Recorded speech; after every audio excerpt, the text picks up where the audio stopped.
बिहार विधानसभा चुनाव 2025 को लेकर सियासी घमासान अपने चरम पर है। राज्य में इस बार दो बड़े गठबंधनों के बीच सीधी टक्कर मानी जा रही है। एक तरफ एनडीए और दूसरी ओर महागठबंधन। एनडीए की कमान इस बार बीजेपी के हाथों में है, जिसमें जेडीयू, एलजेपी रामविलास, हम, आरएलएसपी और कई छोटे सहयोगी दल शामिल हैं। वहीं दूसरी ओर विपक्षी महागठबंधन ने अपनी ताकत को बढ़ाने के लिए अब 7 दलों को साथ जोड़ लिया है।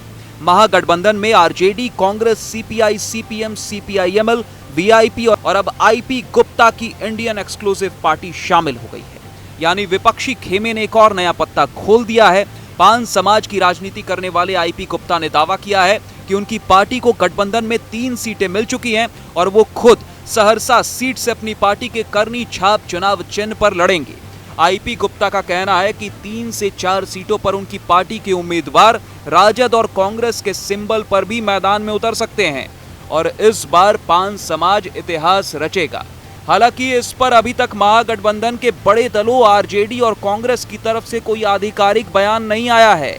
गौरतलब है कि आईपी गुप्ता पहले कांग्रेस में थे, लेकिन बाद में उन्होंने पार्टी छोड़कर इंडियन एक्सक्लूसिव पार्टी बनाई।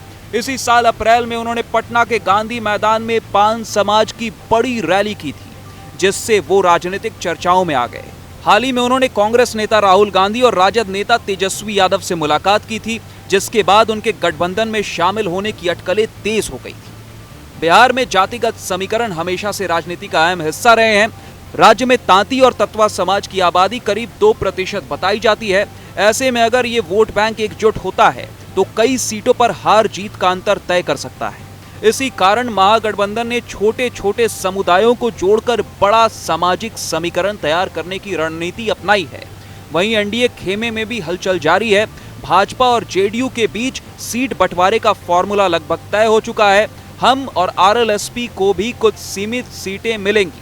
एनडीए की रणनीति साफ है। प्रधानमंत्री नरेंद्र मोदी और मुख्यमंत्री नीतीश कुमार की जोड़ी को फ्रंट फुट पर रखकर मुकाबला जीतना। महागठबंधन की ओर से इस बार तेजस्वी यादव पूरी मुस्तैदी से चुनाव मैदान में उतर चुके हैं। लालू यादव के करीबी नेताओं से लेकर सामाजिक तौर पर सक्रिय छोटे संगठनों तक सभी को एक मंच पर लाने की कोशिश की जा रही है। आईपी गुप्ता की पार्टी के आने से विपक्ष को उम्मीद है कि वो कई सीटों पर सीधे मुकाबले में एनडीए को चुनौती दे सकेगा। अब सहरसा जैसी सीट पर यह लड़ाई और दिलचस्प हो गई है। पिछली बार यहां लवली आनंद हार गई थी और इस बार उसी सीट पर आईपी गुप्ता मैदान में है। बीजेपी ने फिर से अपने मौजूदा विधायक आलोक रंजन झा पर भरोसा जताया है। यानी मुकाबला कांटे का होगा और पान समाज की एंट्री से बिहार की राजनीति में नया रंग जरूर चढ़ गया है। देश और दुनिया की तमाम बड़ी खबरों के लिए बने रहें न्यूज नेशन के साथ। अगर आपने चैनल को सब्सक्राइब नहीं किया है तो जरूर सब्सक्राइब कर लें, नोटिफिकेशन की घंटी भी जरूर बजा दें ताकि आप कोई भी अपडेट मिस ना करें। फिलहाल आपका इस वीडियो के अंत तक हमारे साथ बने रहने के लिए बहुत बहुत शुक्रिया। अगर आपको इन्फॉर्मेटिव लगा हो तो इस वीडियो को लाइक कर दें, ज्यादा से ज्यादा लोगों तक शेयर कर दें। जहाँ भक्ति है हर शब्द में, कथाओं में छुपे हैं दिव्य रहस्य और ज्योतिष देता है जीवन को दिशा। धर्म से जुड़ी हर बातों को जानने के लिए हमारे चैनल स्तुति को सब्सक्राइब करें। चैनल पर जाने के लिए इस लिंक पर क्लिक करें।